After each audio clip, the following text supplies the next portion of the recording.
আল্লামা সাঈদী রাহিমাহুল্লাহ বলেছিলেন, এই কথাটা আমার এখনো কানে ভাসে, সরকারকে বলবো বেশি তিরিং বিরিং করিও না। বাংলার জনগণ বেশি তিরিং বিরিং করলে এমন এক ফ্লাইং কিক মারবে, মামার বাড়ি দিল্লি গিয়া পড়বা।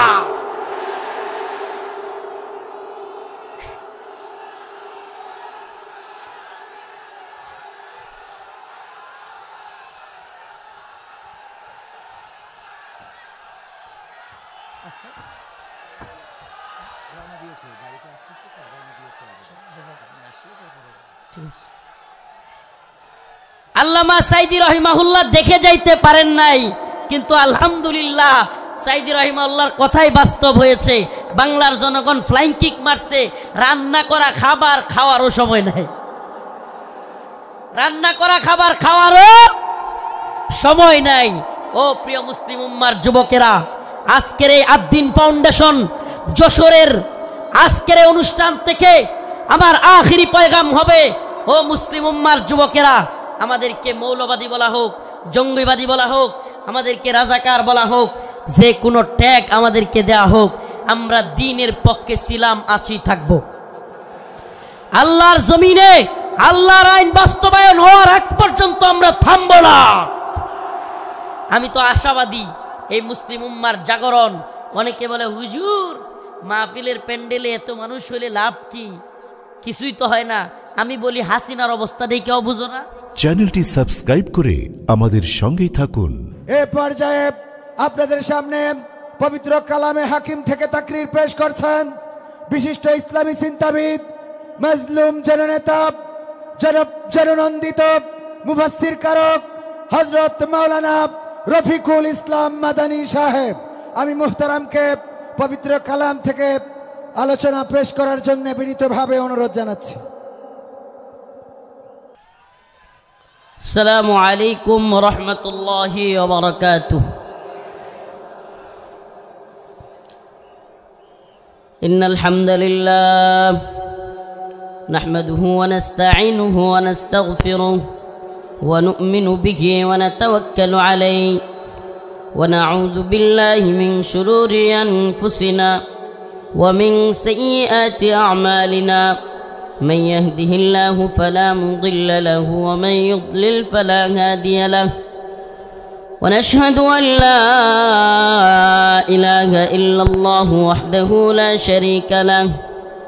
أما بعد فأعوذ بالله من الشيطان الرجيم. بسم الله الرحمن الرحيم.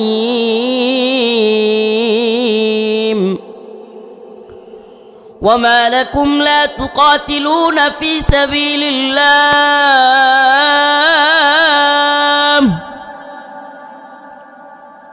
وما لكم لا تقاتلون في سبيل الله والمستضعفين من الرجال والنساء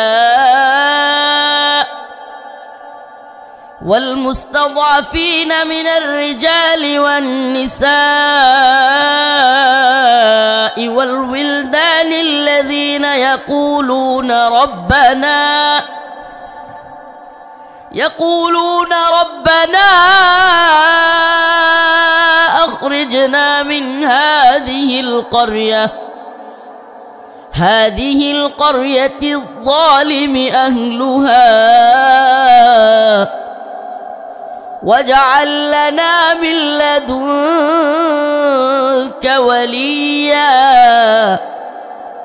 واجعل لنا من لدنك نصيرا. صدق الله مولانا العظيم وصدق رسوله النبي الكريم ونحن على ذلك من الشاهدين والشاكرين والحمد لله رب العالمين.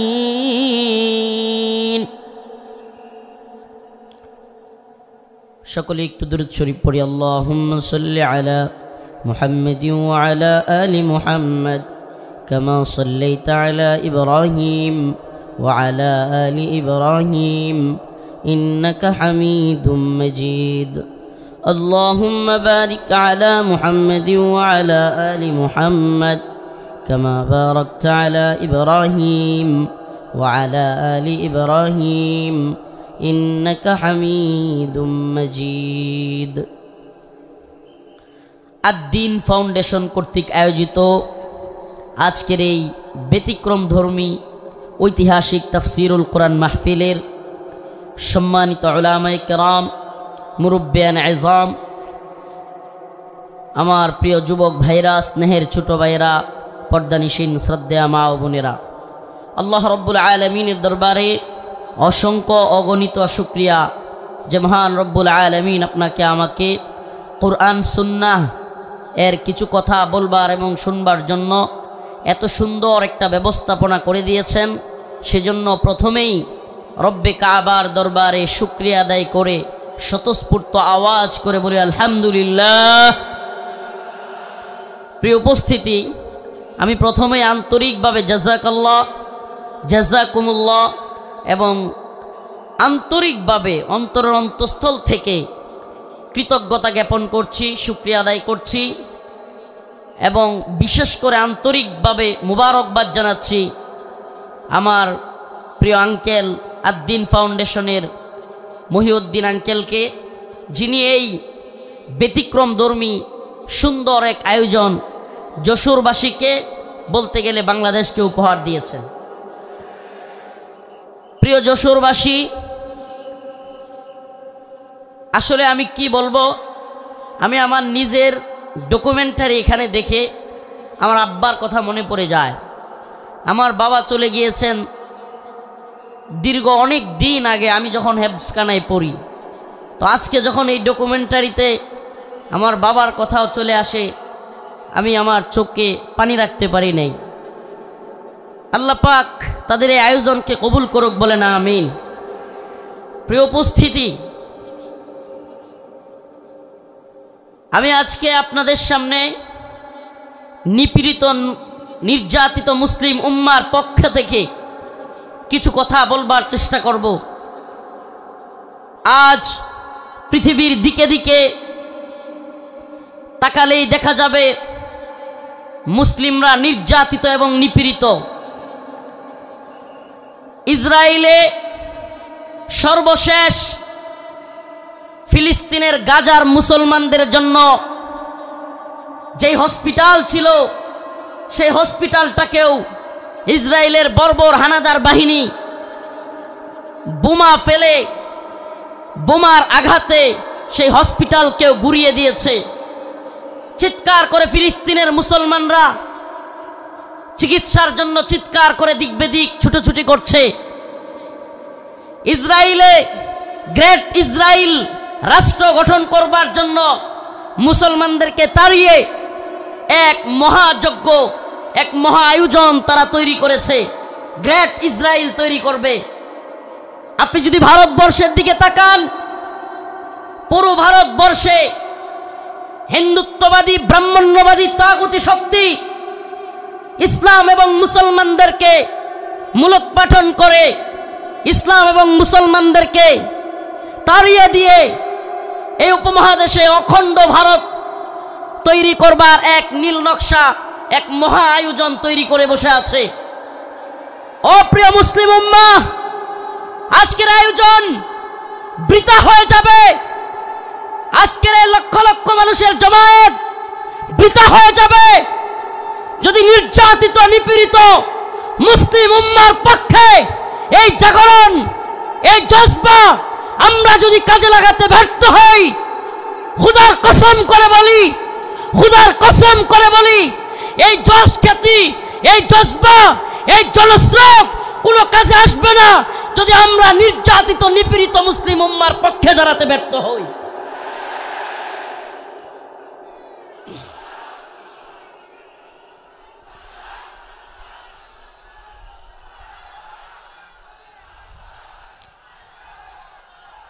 আজ পৃথিবীর দিকে দিকে মুসলমানদের যে চিৎকার, মুসলমানদের যে হাহাকার, মুসলমানদের যে আর্তনাদ, সেটাই যেন কোরআনের সূরাতুন নিসার 75 নম্বর আয়াতে আল্লাহ পাক ফুটিয়ে তুলেছেন। আল্লাহ পাক পৃথিবীবাসীকে জানিয়ে দিচ্ছেন, ওয়ামা লাকুম লা তুকাতিলুনা ফি সাবিলিল্লাহ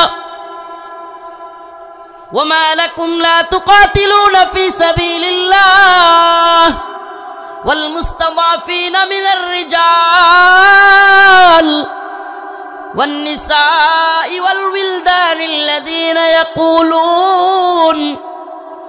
يقولون ربنا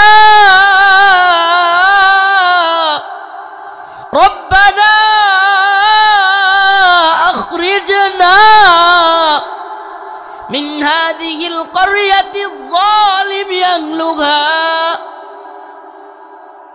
إذ ربنا হে আমাদের রব আখরিজনা আমাদেরকে বের করেন মিন হাযিহিল ক্বরিয়াতিজ যালিমি আহলুহা ওয়াল মুস্তাদআফিনা মিনার রিজাল ওয়ান নিসা ওয়াল উইলদানিল্লাযীনা ইয়াকুলুন, এই যে দুর্বল মানুষদের, নিপীড়িত নির্যাতিত মাজলুম মানুষদের আর্তনাদ, শিশুদের চিৎকার, আমাদের মা বোনদেরকে সেই দর্শিতা মায়ের হাজারি, এগুলোই যেন কোরআনের এই আয়াতে আল্লাহ পাক ফুটিয়ে তুলেছেন।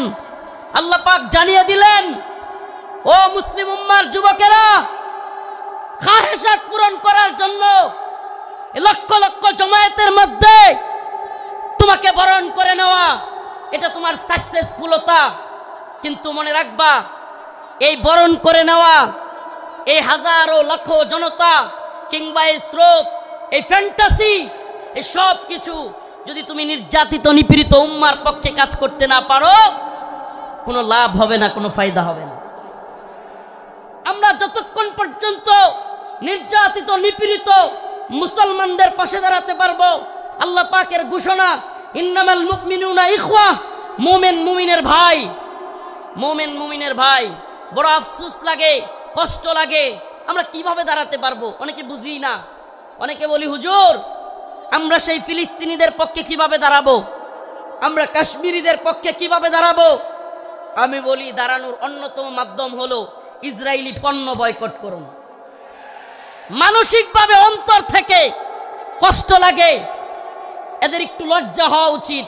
এজন্য আজকের যেহেতু সুযোগ পেয়েছি, আর দিনের পক্ষ থেকে এই কথাটা বলার পরে আশা করি এদের কিছুটা হলেও লজ্জা হইতে পারে। এরা কারা?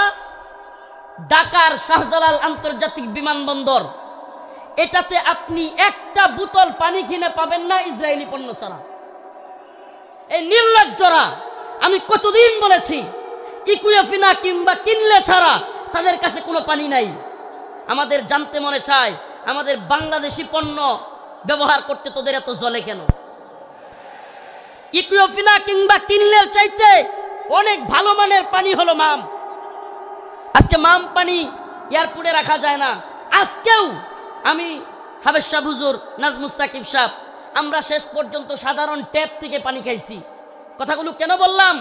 নির্যাতিত নিপীড়িত মুসলিম উম্মার পক্ষে আমরা দাঁড়াতে পারবো যখন আমি অন্তর থেকে সেই ব্যথাটা অনুভব করব যে আমার মুসলিম ভাই আঘাতপ্রাপ্ত হচ্ছে, আমার মুসলিম বোনকে ধর্ষিতা করা হচ্ছে। সেই ব্যথাটা যখন আমার অন্তরে থাকবে, কিভাবে তাদের পাশে দাঁড়াতে হবে সেটা অন্তর থেকেই আপনার মনই সায় দিবে যে এটা করলেই আমি নির্যাতিত নিপীড়িত ভূখণ্ডের প্রতি আমার সহমর্মিতা জানানো হবে। লজ্জা হওয়া উচিত এই এয়ারপোর্ট কর্তৃপক্ষের। আমি আজকের এই যশোর আদ্দিনের প্রোগ্রাম থেকে জানাতে চাই, অনেক দিন বলার পরেও এরা এই ইসরায়েলি পণ্য চেঞ্জ করতেছে না। এমনকি এয়ারপোর্টে এত বড় বড় আলেম উলামারা আসেন, এখানে একটু পানি খাওয়ার ব্যবস্থা নাই যেটা ইসরায়েলি পণ্য ছাড়া। আল্লাহ পাক এদেরকে হেদায়েত দান করুক, বলে না আমিন, বলে না আমিন। প্রিয় ভাইরা আমার, বন্ধুগণ আমার, এই ইসরায়েলি পণ্যের টাকাটা দিয়েই আপনার আমার মুসলিম ভাইয়ের, মুসলিম সন্তানের গায়ে গুলি করতেছে কিংবা বোমা ফেলতেছে, এই ইসরায়েলি টাকাটা দিয়ে, এই ইসরায়েলি কোম্পানিগুলো। অতএব আমাদের কি এই পণ্যগুলো বয়কট করা দরকার না? কথা বলেন, দরকার না? মনে রাখবেন, আমরা প্রয়োজনে কষ্ট করব, ট্যাপের পানি খাবো, তবুও ইসরায়েলি পানি খাবো না। আমরা প্রয়োজনে ট্যাপের পানি খাবো, আমরা প্রয়োজনে মিনারেল ওয়াটার যদি না পাই, প্রয়োজনে আমরা ট্যাপের পানি নরমাল পানি খাবো, তবু ইসরায়েলি পানি ব্যবহার করব। এটা একটা উদাহরণ দেওয়ার জন্য বললাম। কিন্তু এমন অনেক সিস্টেম আছে। ও ভাই, তাহাজ্জুদের সময় নামাজের পরে নির্যাতিত নিপীড়িত উম্মার জন্য, মাজলুমদের জন্য দোয়া করা। ও মুসলিম উম্মাহ, চিন্তা করে একবার দেখুন আজকে ফিলিস্তিনের যে অবস্থা। ছোট্ট শিশুকে তার বাবা তার সামনে ছটপট করতেছে, তার ছোট্ট শিশু দৌড়াচ্ছে, কাতরাচ্ছে, ছটপট করতেছে, অথচ বাবা চিকিৎসা দিতে পারতেছে না। একবার ভাবুন না, নিজের সন্তানকে ওই জায়গায় রাখুন, আপনি বাবা হিসেবে আপনার অন্তরটা কেমন লাগবে? আজকে কাশ্মীরের অবস্থা দেখুন। এই ভারতীয় বাহিনী, এই হিন্দুত্ববাদী তাগুতি শক্তি, এই জালেমরা এখন আমাদেরকে হুমকি দেয়। এখন আমাদের গায়ে একটু লাগছে, কিন্তু আপনি কি জানেন বিশ্বের বড় বড় মিডিয়ার তথ্য অনুযায়ী, রিপোর্ট অনুযায়ী, এটা আমাদের কথা নয়, বিশ্বের বড় বড় মিডিয়ার রিপোর্ট অনুযায়ী এক কাশ্মীরে 10,000 আমাদের মা বোনদেরকে ধর্ষণ করা হয়েছে। কয় হাজার?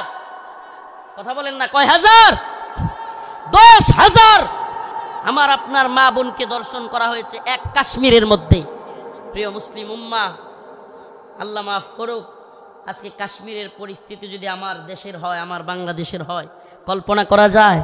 ওরা উৎপত্তি আছে সীমান্তের ওপারে মুসলিমদেরকে নির্যাতন করার জন্য। সাউন্ড যাচ্ছে না? কি বলতেছে এরা? সাউন্ড যাচ্ছে? আজকে ওরা উৎপেতে আছে সীমান্তের ওপারে, আমাদেরকে হুমকি ধমকি দিচ্ছে হিন্দুত্ববাদী দাদাবাবুরা। আসলে আমি প্রায় প্রোগ্রামে বলে থাকি, বিধর্মীদের হাক ডাক, মুসলিমদের বিরুদ্ধে যারা হাক ডাক দেয়, সেই সমস্ত জুলুম জালিমদের হাক ডাক হইল একটা বেলুনের মতো। কিসের মতো? কিসের মতো? বেলুনের মতো ফটকা। একটা সুই নিয়া ফুটা করে দিতে পারলেই সব শেষ। সুই নিয়া ফুটা করে দিতে পারলেই। একটা ছোট্ট উদাহরণ দেই, তাইলে আরো ভালো বুঝবেন।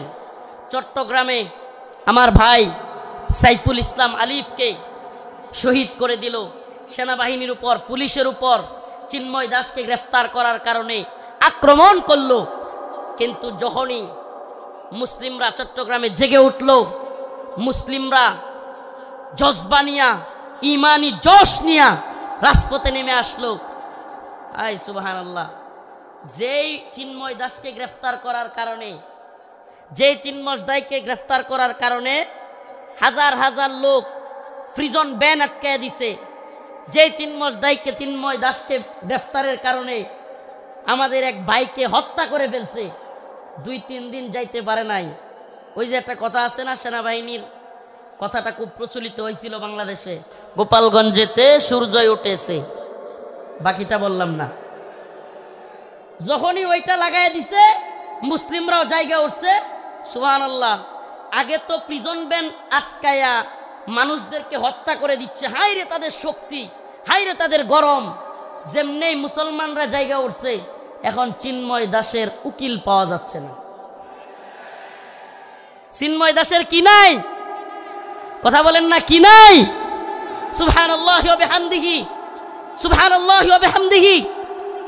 আপনারা এই বিষয়টা দেখে থাকলে বুঝবেন, এত হাক ডাক, এত কিছু, অথচ এখন চিন্ময় দাসের উকিল পাওয়া যাচ্ছে না। এদের হাক ডাক হলো ওই বেলুনের মতো, যদি সুই নিয়ে খালি ফুটা করে দিতে পারেন তাইলেই যথেষ্ট।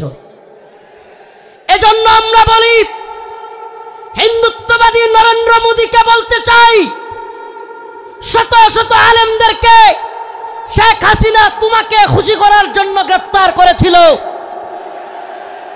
অসংখ্য আলেমদেরকে নির্যাতন করেছিল শেখ হাসিনা মোদীকে খুশি করবার জন্য। কিন্তু আমরা জানতে চাই, শেষ পর্যন্ত মোদী কি হাসিনাকে টিকায় রাখতে পারছে? পারছে? কেন পারে নাই? কারণ এদের হাত ডাক এটা বেলুনের মতো। মুসলমানরা জায়গা গেলে পৃথিবীতে কোনো জালেম টিকতে পারে নাই। শুধু জালেম হাসিনা যায় নাই, আল্লাহ পাক হাসিনাকে পালায়া যাওয়াদের রোল মডেল বানাই দিছে। হাসিনারে কি বানাই দিছে আল্লাহ? রোল মডেল বানাই দিছে। 100 বছর 200 বছর 300 বছর 400 বছর, 500 বছর, 1000 বছর, 2000 বছর পালায়া যাওয়াদের রোল মডেল।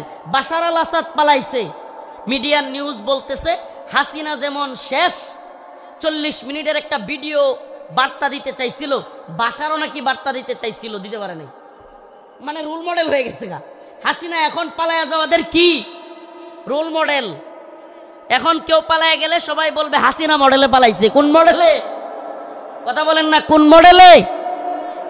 আফসোস লাগে, পরিতাপের বিষয়, কষ্টের বিষয়। অনেকে হয়তো আমার মতো আপনারাও চিন্তা করেন, হাজার হাজার মানুষকে গুলি করে মারলো, ছাত্রদেরকে গুলি করলো, স্কুলের মাদ্রাসার ছাত্রদেরকে গুলি করলো, হেলিকপ্টার থেকে গুলি করলো, এদেশের সর্বজন শ্রদ্ধেয় আলেমদেরকে কারাগারে নিয়ে বন্দি করলো, রিমান্ডের নামে নির্যাতন করলো, জুলুম করলো। গতকালকে যে আলেম এখানে আলোচনা করে গিয়েছেন, শাইখুল হাদিসের সন্তান আল্লামা মামুনুল হক দামাত বারকাতুহুমকে দাড়ি দইরা টানাটানি করলো। এদেশের সর্বজন শ্রদ্ধেয় বুজুর্গ আলেম, সকলের শ্রদ্ধেয় মানুষ আল্লামা সাইদি রহিমাহুল্লাহকে কারাগার থেকে হত্যা করে বাহির করলো।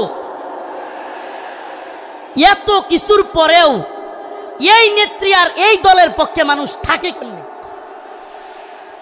প্রশ্ন আসে না? প্রশ্ন আসে কি আসে না? যে হাজার হাজার ছাত্রদেরকে গুলি করে মারলো, ছোট ছোট বাচ্চাদেরকে হেলিকপ্টার থেকে গুলি করলো, আলেমদেরকে জেলে নিল, রিমান্ডে নিল, ফাঁসি দিল, আলেমদেরকে, দেশের সর্বজন শ্রদ্ধ আলেমদেরকে কারাগার থেকে হত্যা করে বাহির করলো। আমাকে ব্যক্তিগতভাবে আমাকে জুব্বা টেনে হিচড়ে ডিবি হারুনের নেতৃত্বে, এটা সবাই জানেন, জুব্বা খোলা হলো, আমার পরনের লঙ্গি খোলা হলো, এগুলো খুলে মহিলা দিয়া জড়ায়া দইরা ছবি ভিডিও তোলা হলো। অসংখ্য আলেমের নির্যাতনের, নিপীড়নের গল্প শুনলে গা শিউরে উঠবে। যৌনাঙ্গে পর্যন্ত চাপ দিল আলেমদের। এত কিছুর পরেও এই নেত্রী যে তার কর্মীদেরকে রাইখা পালায়, তার পক্ষে কিভাবে লোকেরা থাকে? প্রশ্ন আসে না? আসলে আল্লাহ বলেন খতামাল্লাহু আলা কুলুবিহিম ওয়া আলা সামইহিম ওয়া আলা আবসারিহিম গিশাওয়া। আল্লাহ পাক এদের অন্তরের মধ্যে সিলমোহর মেরে দিছে। আল্লাহ পাক এদের কানের মধ্যেও সিলমোহর মেরে দিছে। আল্লাহ পাক এদের চোখের উপরে পর্দা ফেলে দিয়েছে।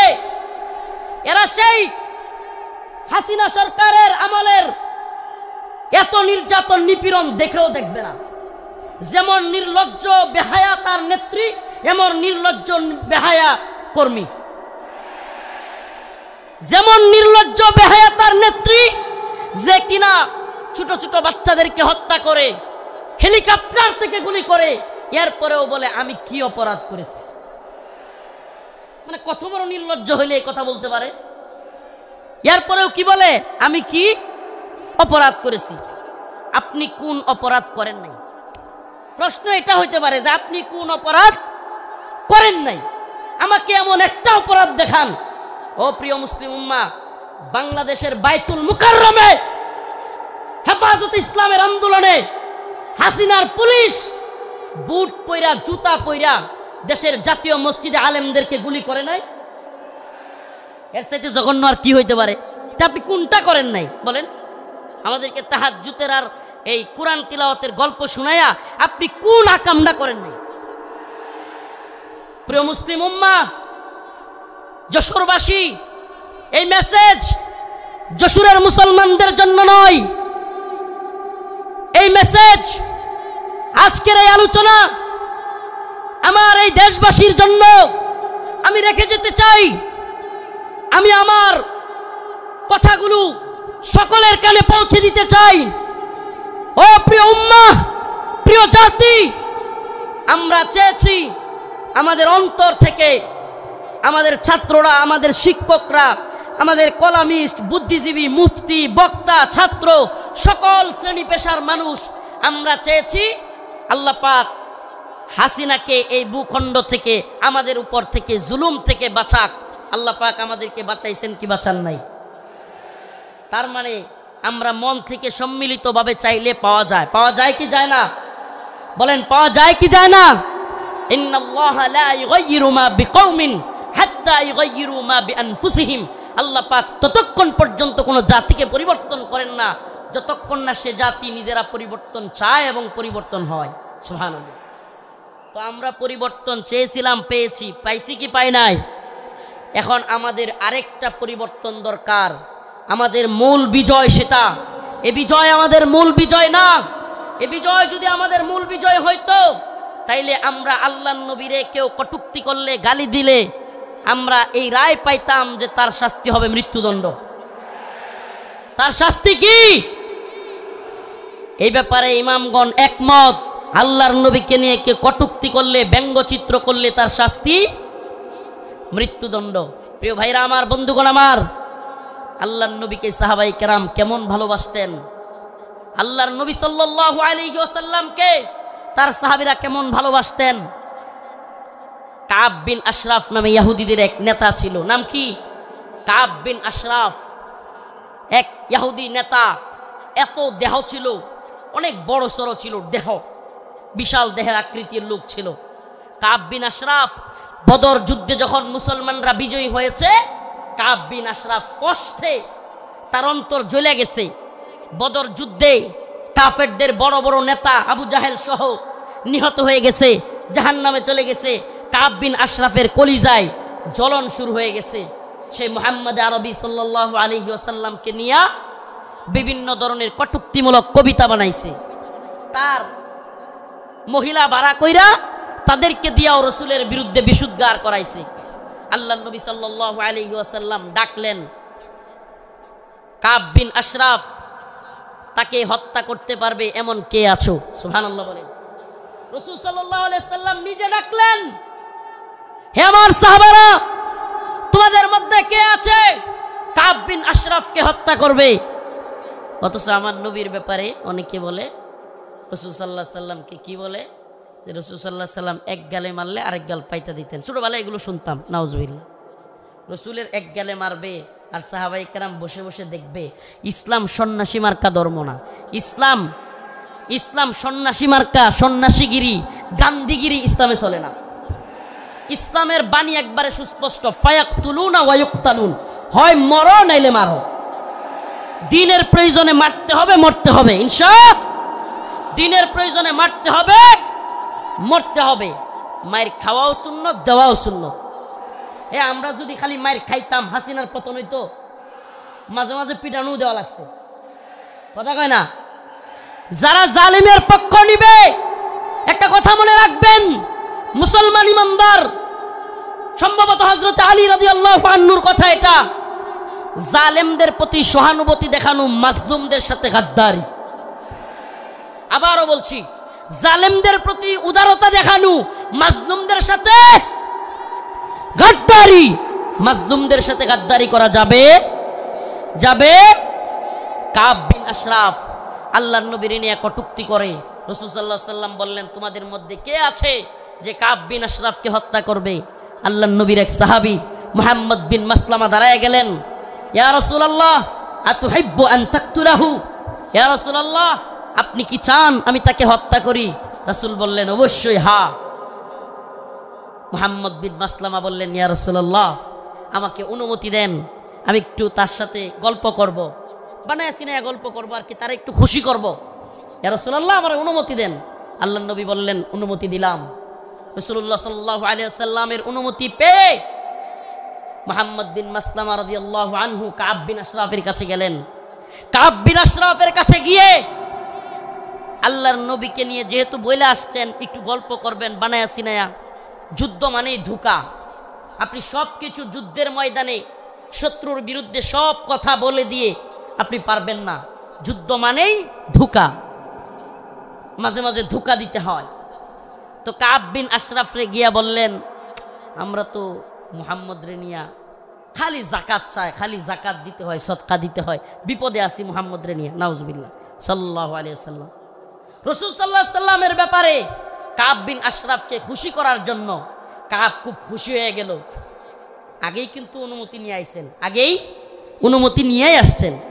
আল্লাহর নবীর ব্যাপারে বললেন কাব বিন আশরাফকে, আমরা তো মুহাম্মদ রে নিয়া বিপদে আছি সাল্লাল্লাহু আলাইহি ওয়াসাল্লাম, কি সদাকা জাকাত দিতে দিতে আমরা শেষ হয়ে যাচ্ছি। কাব কয়, কে আগেই কইছিলাম না? খুব খুশি হয়েছে, আগেই তো কইছিলাম। এবার মুহাম্মদ বিন মাসলামা বললেন, তোমার কাছে কিছু কর্জা চাই। কি চাই? কর্জা চাই, আমাদেরকে কিছু খাদ্য দাও। কাব বিন আশরাফ বলল, দিতে পারি, কিন্তু কিছু বন্ধক রাখতে হবে।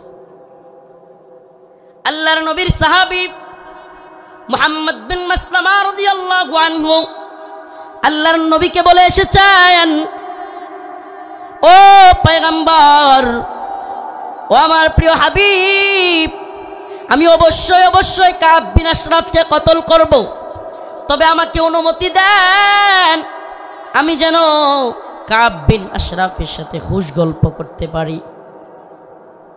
আল্লাহর নবী বললেন, অনুমতি দেয়া হলো। কাব বিন আশরাফকে মুহাম্মদ বিন মাসলামা রাদিয়াল্লাহু আনহু বললেন, মুহাম্মদ তিনি তো আমাদের কাছ থেকে বেশি বেশি সাদাকা আর যাকাত নিচ্ছেন, এমত অবস্থায় আমরা তো ফতুর হয়ে যাচ্ছি, কি করা? কাব খুব খুশি হয়ে গেল।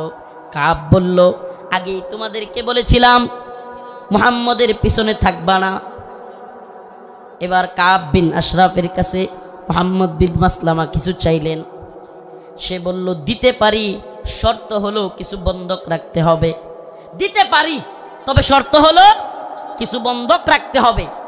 মুহাম্মদ বিন মাসলামা রাদিয়াল্লাহু আনহু বললেন, ঠিক আছে, কি বন্ধক চাও? কাব বিন আশরাফ বলল, তোমার বউরে বন্ধক দাও। নাউজুবিল্লাহ।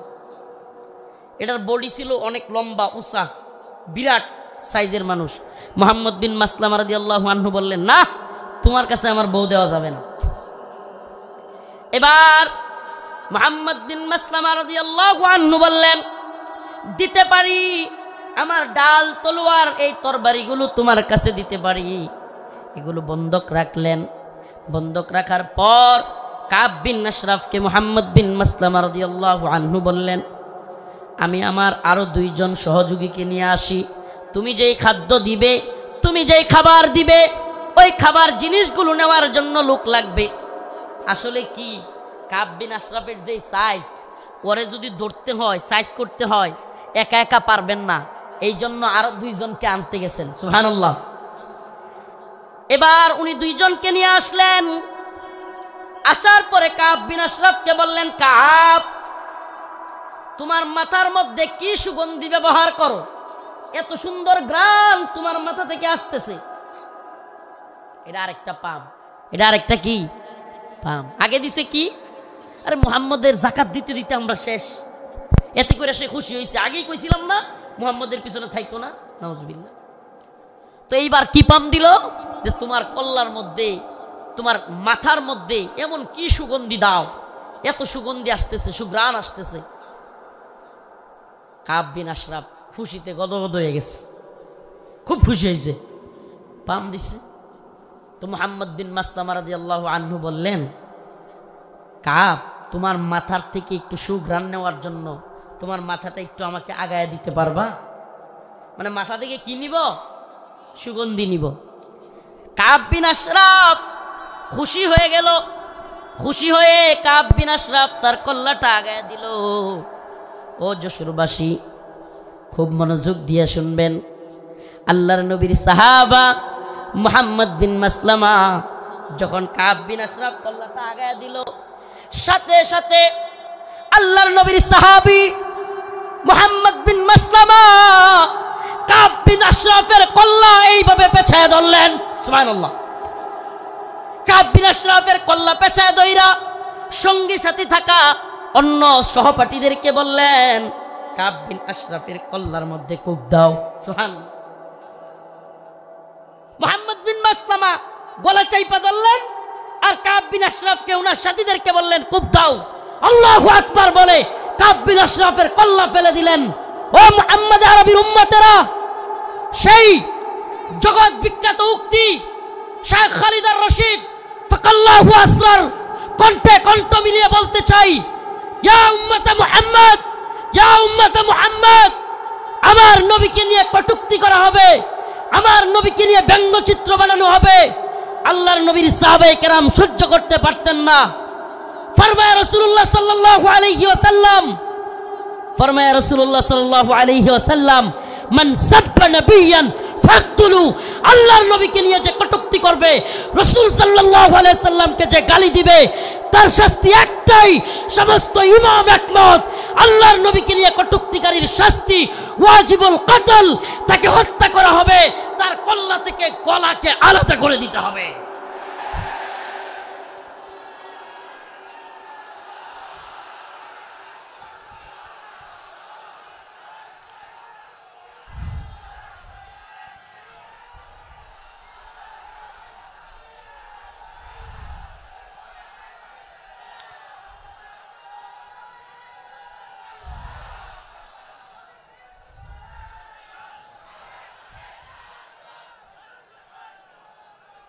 হে প্রিয় জাতি, হে প্রিয় মুসলিম উম্মাহ, তোমাদের এই জাগরণ প্রমাণ করে দিয়েছে, 2024-এর 5ই আগস্ট প্রমাণ করে দিয়েছে, যৌবন যার যুদ্ধে যাবার সময় তার। যুবকরা দেখিয়ে দিয়েছে হাসিনার লাফালাফি আর কাদেরের পালাবো না। কোথায় কাকা? পালাবো না কোথায়? এত দাম্ভিকতা, এত অহংকার ভালো না। এত দাম্ভিকতা, এত অহংকার ভালো না। মনে রাখবা, ফিরাউন নমরুদি আল্লাহর কাছে কোনো টাইম ছিল না, আর উবাইদুল কাদের আর হাসিনা। আল্লাহ পাক তোমাদেরকে পরিণতি দেখিয়ে দিয়েছেন। মুসলিম উম্মার যুব সমাজদেরকে বলি, ও প্রিয় উম্মার যুবকেরা, তৈরি হও নির্যাতিত নিপীড়িত মুসলিম উম্মার পাশে দাঁড়াবার জন্য। তৈরি হও, আল্লাহর নবীর বিরুদ্ধে যারা যাবে বাংলার জমিনে, তাদেরকে অবশ্যই ওয়াজিবুল কতল, আল্লাহর নবীর গালি দেওয়ার শাস্তি, মৃত্যুদণ্ড করতেই হবে। রাজি আছো তো ইনশাআল্লাহ? ও প্রিয় মুসলিম উম্মাহ, তোমরা তো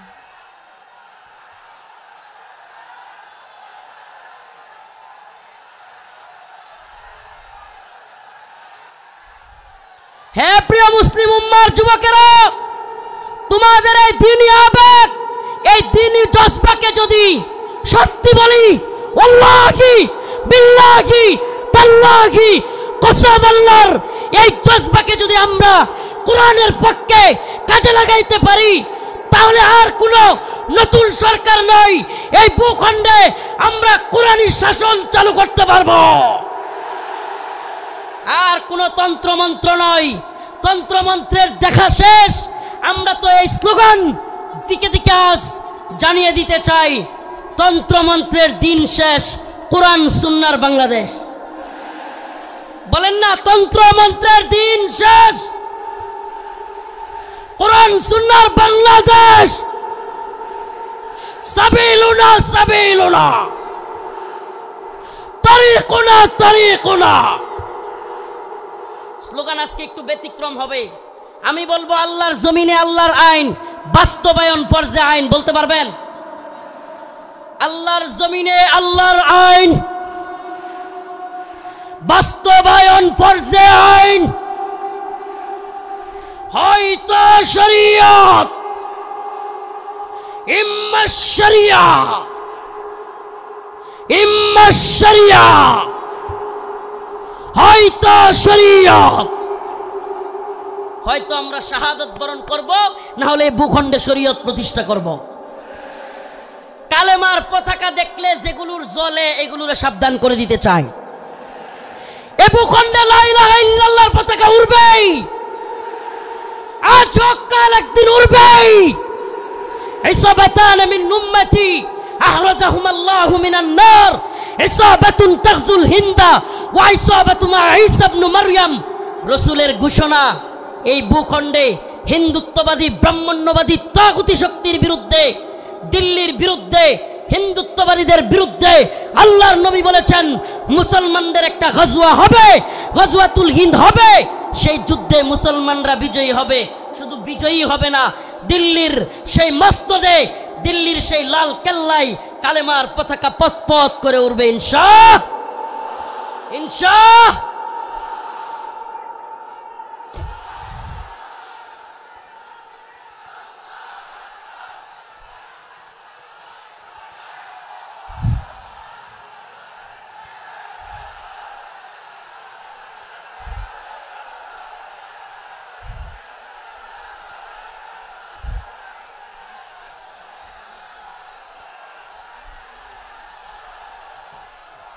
হে প্রিয় মুসলিম উম্মার যুব সন্তানেরা, তৈরি হও, তৈরি হও।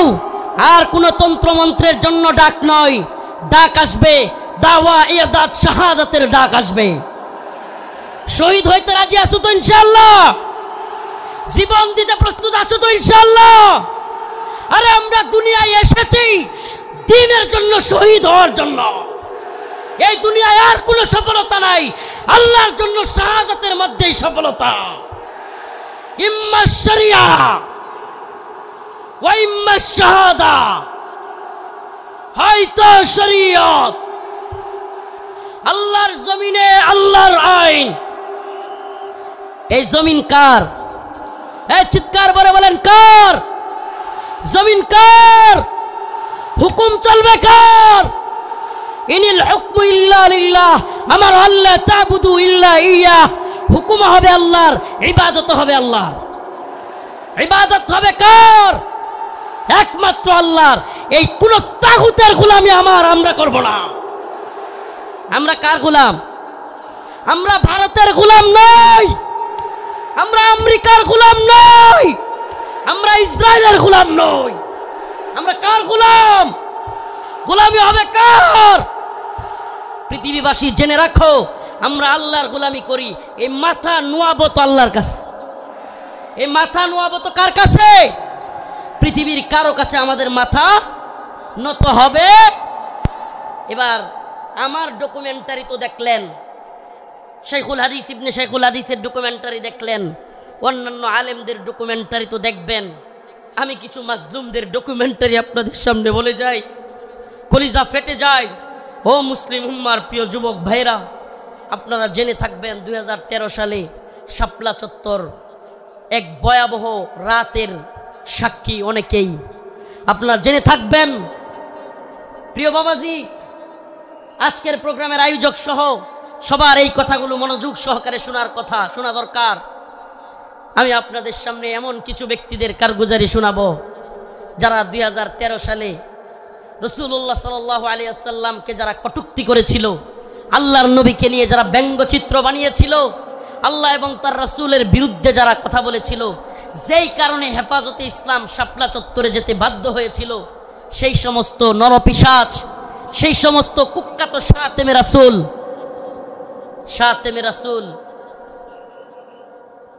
রাজীব, ব্লগার রাজীব, শাতেমে রাসূল অভিজিৎ রায়, ওয়াসিকুর রহমান বাবু, ফয়সাল আরিফিন দীপন, আরো কতগুলো নাম বলতে পারবো।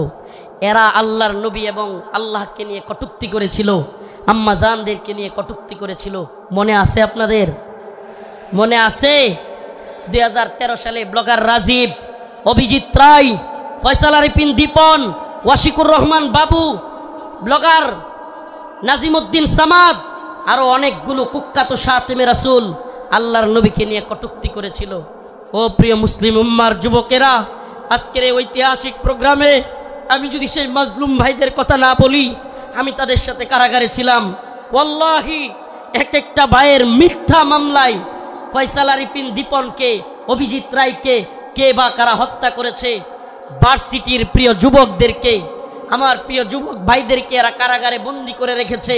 হাসিনা সরকার বিগত 10-12 বছর যাবৎ পরিবারের সাথে তাদেরকে দেখা করতে দেয় না। আমি প্রায়ই কোর্টে গেলে তাদের সাথে দেখা হইতো। আমাদের সেই ভাই আরাফাত, সেই ভাই সাইমুম, সেই ভাই আব্দুস সবুর, বিভিন্ন ভাইদেরকে আমরা দেখে আসছি যারা কিনা এক একজন 2টা-3টা করে ফাঁসির রায় নিয়ে কারাগারে পড়ে আছে। কি এদের অপরাধ? আমাদের ভাই ফারাবি, কি এদের অপরাধ?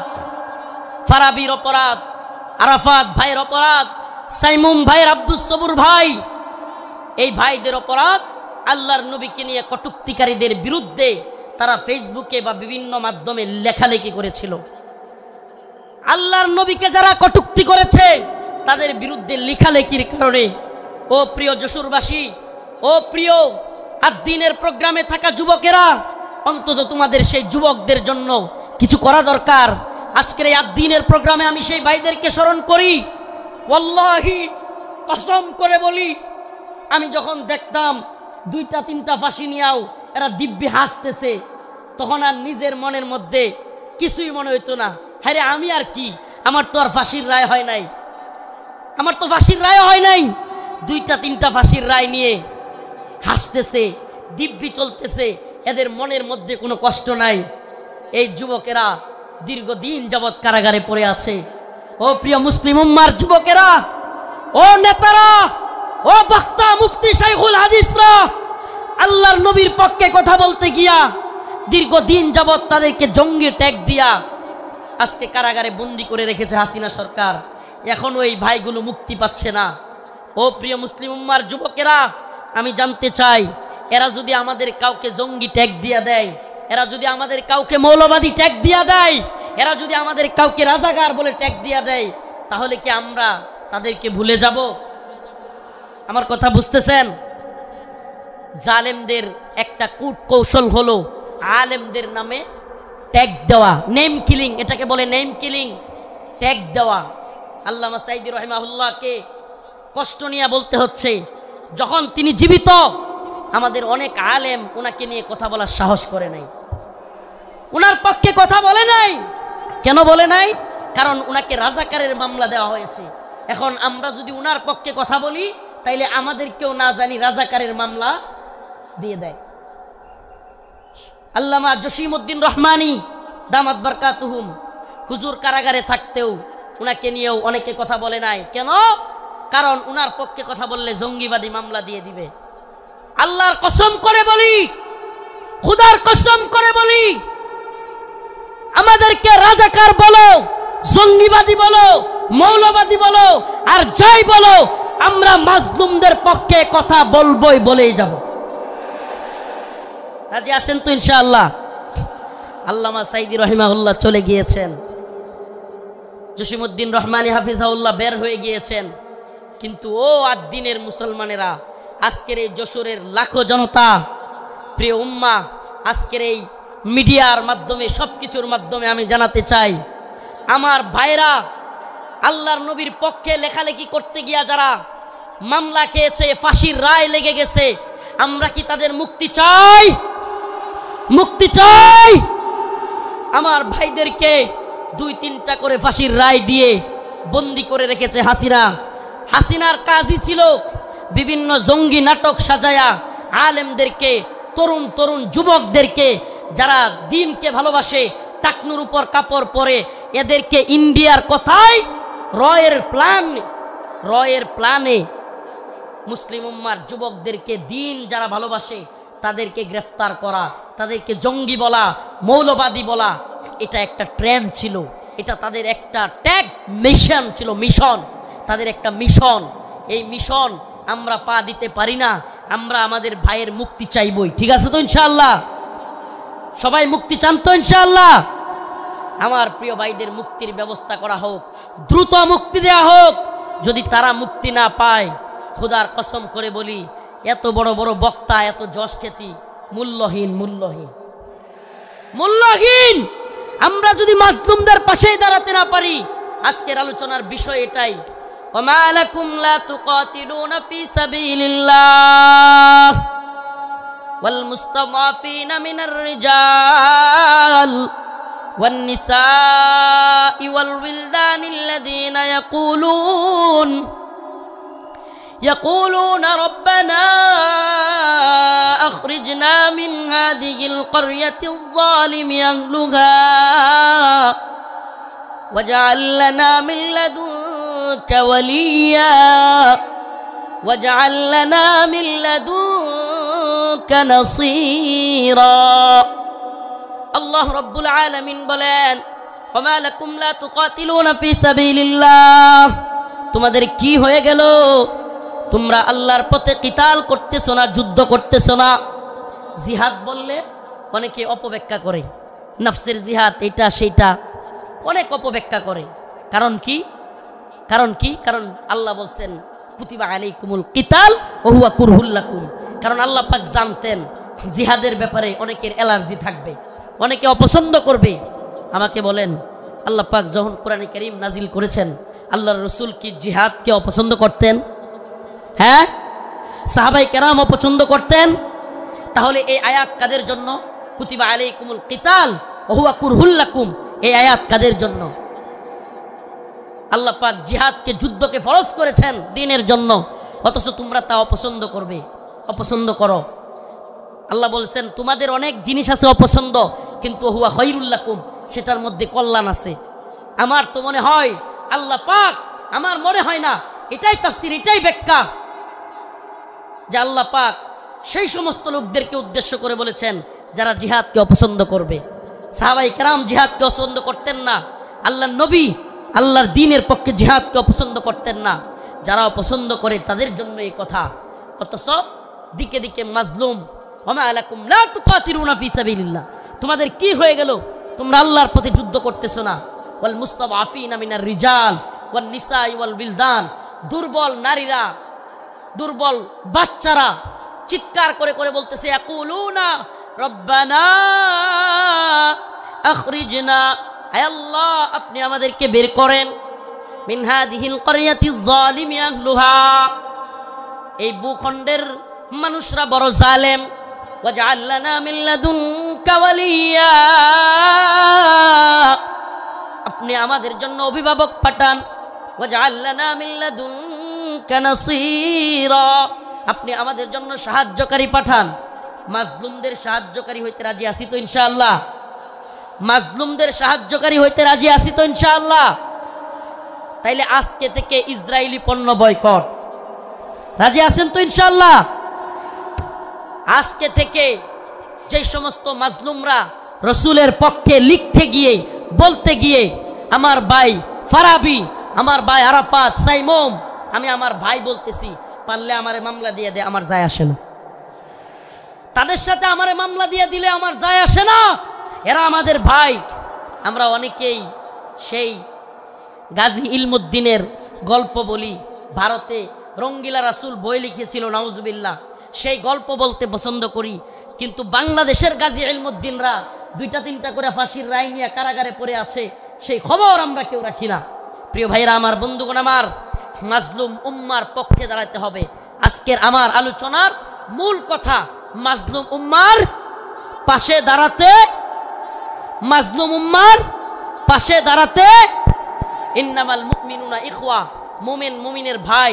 আমার অন্য মুমিন ভাই কষ্ট পেলে আমার অন্তরে আঘাত আসবে। এদেশের কোনো আলেমকে আল্লাহ না করুক জাতীয় আন্তর্জাতিক চক্রান্তের কারণে নতুন করে কেউ যদি, কোনো জালেম যদি এদেশের কোনো আলেমকে আবারও জুলুম করতে চায়, আবারও যদি শেখুল হাদিস আল্লামা মামুনুল হককে, শেখুল হাদিস আল্লামা মামুনুল হক সহ, মুফতি আমির হামজা সহ, মুফতি হারুন ইজহার, এদেশের অনেক বক্তা যারা কিনা কারাগারে ছিল, আবারও যদি সেই সমস্ত আলেমদেরকে কেউ গ্রেফতার করবার দুঃসাহস করে, জাতীয় আন্তর্জাতিক চক্রান্তের কারণে আবারও যদি আলেমদের দিকে কেউ চোখ তুলে তাকায়, কেউ যদি হাত তোলার সাহস করে, সেই হাত ভেঙ্গে গুড়িয়ে দেওয়ার হিম্মত আছে তো মুসলমান? আছে তো ইনশাআল্লাহ? জাতীয় আন্তর্জাতিক চক্রান্ত চলছে।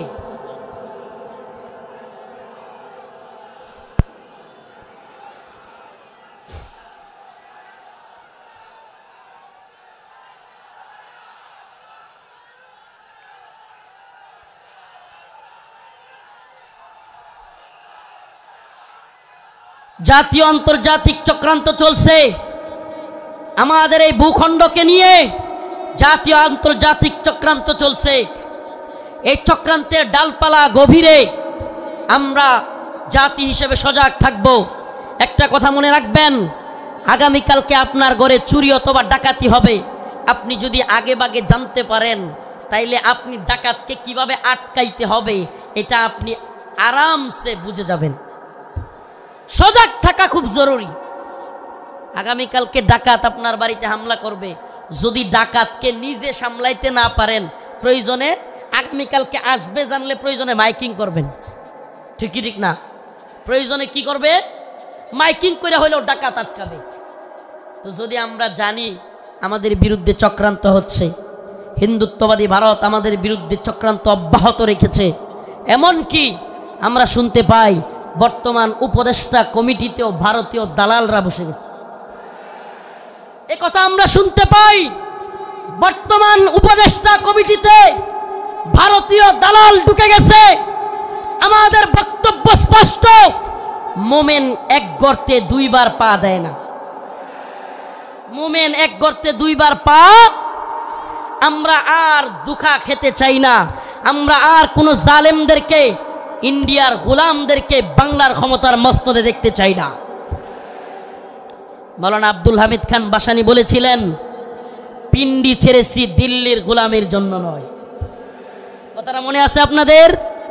রাওয়ালপিন্ডি পিন্ডি পিন্ডি ছেড়েছি দিল্লির গোলামির জন্য নয়, অর্থাৎ পাকিস্তানের পিন্ডি ছেড়েছি ভারতের দিল্লির গোলামির জন্য নয়। আমি বলি পিন্ডি ছেড়েছি, দিল্লি ছেড়েছি ওয়াশিংটনের গোলামির জন্য নয়। আমরা ওয়াশিংটনের গোলামি করব না। আমরা সমস্ত জাতীয় আন্তর্জাতিক চক্রান্তকে মোকাবেলা করে আমরা স্বাধীন চেতা, আমরা মুসলমান, আমরা স্বাধীন ভূখণ্ডে স্বাধীনভাবে বসবাস করতে চাই। আমরা কোরআন সুন্নাহ অনুযায়ী রাষ্ট্র ব্যবস্থা চাই। রাজি আছেন ইনশাআল্লাহ? ওয়ালাউ আন্না আহলাল কুরা আমানু ওয়াত্তাকাউ লাফাতাহনা আলাইহিম বারাকাতিন মিনাস সামাই ওয়াল আরদ। সুবহানাল্লাহ। আল্লাহ পাক বলেন, ওয়ালাউ আন্না আহলাল কুরা আমানু ওয়াত্তাকাউ লাফাতাহনা আলাইহিম বারাকাতিন মিনাস সামাই ওয়াল আরদ। আল্লাহ পাক বলেন, যদি জমিনের বাসিন্দারা তাকওয়া অবলম্বন করত এবং আল্লাহর আইন মেনে চলতো, তাহলে আল্লাহ পাক বারাকাতিন মিনাস সামাই ওয়াল আরদ, আসমান এবং জমিনের সমস্ত বারাকা খুলে দিতেন। সুবহানাল্লাহ। আল্লাহ পাক সমস্ত বারাকা খুলে দিতেন। এজন্য আমি স্লোগান ধরেছি, আল্লাহর জমিনে আল্লাহর আইন বাস্তবায়ন ফরজে আইন। এই তন্ত্রমন্ত্রের আইন 5 বছরের জন্য ইসলাম, এটা আমরা চাই না। আমরা চাই আজীবনের জন্য ইসলাম। ইসলাম কি 5 বছরের সীমায় গণ্ডিতে আবদ্ধ? ইসলাম 5 বছরের সীমান্তে আবদ্ধ নয়। ইসলাম 5 বছরের সীমানায় আবদ্ধ না। 5 বছর ভোট দিয়া নির্বাচিত করে ইসলাম কায়েম। 5 বছর গেলে আবার হয়তো সরে যাইতে হবে। দিন ইসলাম, ইসলাম 5 বছরের জন্য সীমাবদ্ধ থাকার জন্য নয়। ইসলাম কায়েম করতে হবে, আল্লাহর জমিনে আল্লাহর আইন বাস্তবায়ন করতে হবে। এটা হবে মুসলিম উম্মার তাড়না, এটা হবে মুসলিম উম্মার প্রেরণা। আমরা হুঁশিয়ার করে দিতে চাই, সাবধান করে দিতে চাই। 2024 সালে হাসিনার পালানোর দৃশ্য দেখা এবং বাংলাদেশে আওয়ামী লীগের অবস্থান দেখা কেউ যদি শিক্ষা না নেন, নতুন করে জুলুম করার চিন্তা ভাবনা, নতুন কইরা কেউ জুলুম করার ভূত কারো মাথায় চাইপা বসে, তাইলে আওয়ামী লীগের পরিণতির জন্য অপেক্ষা করেন। নতুন কইরাও যদি হাসিনার মতো জুলুমের চিন্তা ভাবনা কেউ করেন, আওয়ামী লীগের মতো জুলুম করার খায়েশাত, জালেম হওয়ার ভূত মাথায় চাইপা বসে, সাদাবাজি, টেন্ডারবাজি, দুর্নীতির বোধ, তাইলে বাংলার জনগণ লাথি দিয়া আপনাদের ভূতও তাড়াইয়া দিবে। নতুনদের জন্য এটা একটা হুঁশিয়ারি। 2024 সাল এটা আমাদের গর্বের। 2024 আমাদের গর্বের। আমাদের এই চেতনাকে ধরে রাখতে হবে। প্রিয় যুব সমাজ, আমি আগে ফিলিস্তিনের বিভিন্ন ভিডিও দেখতাম, ফিলিস্তিনের মুসলমানদের ভিডিও দেখতাম। ছোট ছোট বাচ্চা ছেলেরা পাথর নিয়ে ইসরায়েলের ট্যাঙ্কের মধ্যে নিক্ষেপ করতেছে, গোলাল দিয়া ইসরায়েলিদেরকে মারতেছে। সুবহানাল্লাহ। 2024 সালে দেখলাম আমাদের ছোট ছোট বাচ্চারা পুলিশের পেটের মধ্যে গিয়া ঘুষি মারতেছে। সুবহানাল্লাহ বলেন না? এইটা একটা জিনিস অন্তত হয়েছে আলহামদুলিল্লাহ। 2024 সালে আমরা এটা অন্তত বুঝছি, যুব সমাজ জেগে উঠলে জালেমের পরিণতি ভয়াবহ। যুব সমাজ জেগে উঠলে জালেমের পরিণতি কি? তো যশোরবাসী, আপনারা কি ঘুমায় গেছেন নাকি জাগ্রত আছেন? হাসিনা ভারতের গোলামি করেছিল, বাংলাদেশকে দিল্লির একটা কি বলবো, এটাকে অনেকে বলে অঙ্গরাজ্য, আমি বলি অঙ্গরাজ্য না। হাসিনা এটাকে দিল্লির একটা ডাস্টবিন বানাইছিল। দিল্লির ডাস্টবিন মানে দিল্লি আমাদের আম খাবে, আমাদের ইলিশ খাবে, আমাদের সব কিছু নিবে, ট্রানজিট নিবে, আমাদের রেল লাইন নিবে, আমাদের সব কিছু নিবে, আর আমাদেরকে লাশ উপহার দিবে, আমাদেরকে বন্যার পানি দিয়া বাসায়া একের পর এক লাশ উপহার দিবে। এটাকে আপনি ডাস্টবিন না বলে কি বলবেন? এটা কি বন্ধুত্ব? এটা কি বন্ধুত্ব? আমি তো বলি হাসিনা বিগত 16 বছরে বাংলাদেশের সাথে ভারতের যে সম্পর্ক তৈরি করেছিল, যদিও তাদের নেতারা বলেছে অনেকে স্বামী স্ত্রীর সম্পর্ক, আমরা বলি অবৈধ সম্পর্ক, এটা অবৈধ। এজন্য অবৈধ সম্পর্কের কন্যারে জায়গায় পাঠিয়ে দিছি। আল্লামা সাইদি রহিমাহুল্লাহ বলেছিলেন, এ কথাটা আমার এখনো কানে বাসে, সরকারকে বলবো বেশি তিরিং বিরিং করিও না। বাংলার জনগণ বেশি তিরিং বিরিং করলে এমন এক ফ্লাইং কিক মারবে, মামার বাড়ি দিল্লি গিয়া পড়বা।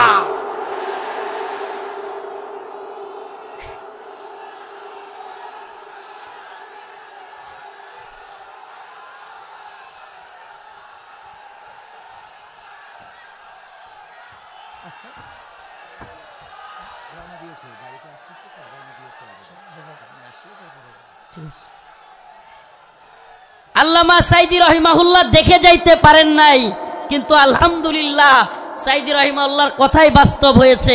বাংলার জনগণ ফ্লাইং কিক মারছে, রান্না করা খাবার খাওয়ারও সময় নাই, রান্না করা খাবার খাওয়ারও সময় নাই। ও প্রিয় মুসলিম উম্মার যুবকেরা, আজকের এই আদ্দিন ফাউন্ডেশন যশোরের আজকের এই অনুষ্ঠান থেকে আমার আখিরি পয়গাম হবে, ও মুসলিম উম্মার যুবকেরা, আমাদেরকে মৌলবাদী বলা হোক, জঙ্গিবাদী বলা হোক, আমাদেরকে রাজাকার বলা হোক, যে কোনো ট্যাগ আমাদেরকে দেয়া হোক, আমরা দ্বীনের পক্ষে ছিলাম, আছি, থাকব। আল্লাহর জমিনে আল্লাহর আইন বাস্তবায়ন হওয়ার আগ পর্যন্ত আমরা থামব না। আমি তো আশাবাদী এই মুসলিম উম্মার জাগরণ। অনেকে বলে হুজুর মাহফিলের প্যান্ডেলে এত মানুষ হইলে লাভ কি? কিছুই তো হয় না। আমি বলি হাসিনার অবস্থা দেখেও বুঝো না? কিছুই হয় না, হয় হাসিনার অবস্থা দেখেও বুঝো না? তোমার কি মনে হয় এই খুঁটা আন্দোলন, এত বিস্ফোরণ, এটা এমনি এমনি হয়ে গেছে? প্রিয় ভাইরা আমার, বন্ধুগণ আমার, একটু যদি আপনি চোখ বুলায় দেখেন তাইলেই দেখবেন মানুষের মধ্যে 2013 সালের শাপলা চত্বরে নৃশংসভাবে আলেম উলামাদেরকে, ছাত্রদেরকে গুলি করে মারার সেই যে ভয়াবহ চিত্র অন্তরের মধ্যে, সেটা ছিল কি ছিল না? অসংখ্য আলেমদেরকে গ্রেফতার, রিমান্ডের, নির্যাতনের চিত্র তাদের অন্তরে ছিল কি ছিল না? আল্লামা সাইদি রহিমাহুল্লাহকে কারাগার থেকে হত্যা করে বাহির করার চিত্র, ঢাকায় আল্লামা নূর হোসেন কাসেমি রহিমাহুল্লাহ, আল্লামা সাইদি রহিমাহুল্লাহর জানাজা পড়তে না দেওয়ার দৃশ্য বাংলার যুবকেরা কি ভুলে গেছে? ভুলে যায় নাই। সবগুলো বিষয় একত্রিত হইয়া শেষে যখন সাধারণ ছাত্রদেরকেও গুলি করে হাসিনা মারা শুরু করলো, একটা বিস্ফোরণ ঘটে গেল। ঠিক ঠিক না? তো বিস্ফোরণ কোত্থেকে শুরু হয়েছে? সেই আগে থেকে এই বিস্ফোরণ শুরু হয়েছে। এজন্য বলি প্রিয় মুসলিম উম্মা, আপনাদের প্রতি আমার আখিরি পয়গাম, ও আদ্দিনের মুসলমান, আজকের এই যশোরবাসী, খুলনাবাসী, সারা বাংলাদেশ থেকে আগত মিডিয়ার মাধ্যমে সারা দেশে যারাই আমার কথাগুলো শুনবেন, আমার একটা পয়গাম, আখিরি পয়গাম আপনাদের প্রতি।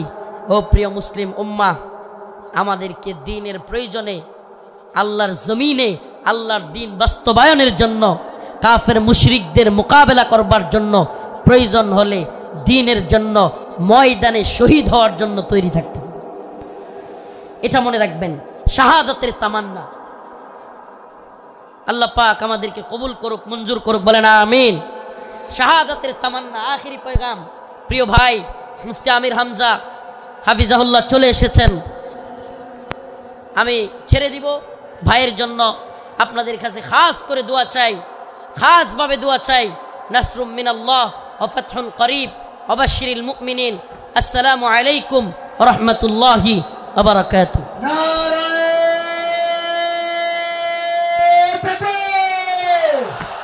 লিল্লাহি তাকবীর। আল কোরআনের আলেম, সংসদে জালেম, আমার নেতা তোমার নেতা। আল্লাহর আইন চাই, আল্লাহর আইন চাই। আমির হামজা আগমন যশোরবাসীর পক্ষ থেকে, খুলনাবাসীর পক্ষ থেকে, আব্দুল ফাউন্ডেশনের পক্ষ থেকে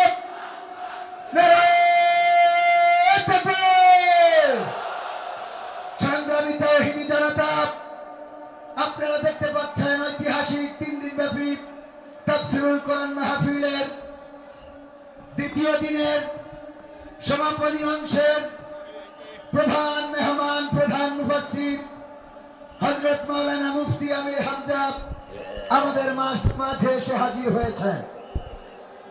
আমরা এখনই তার মুখের বয়ান শুনব, কিন্তু তার আগের কিছু আনুষ্ঠানিকতা আমরা সেরে নিতে চাই।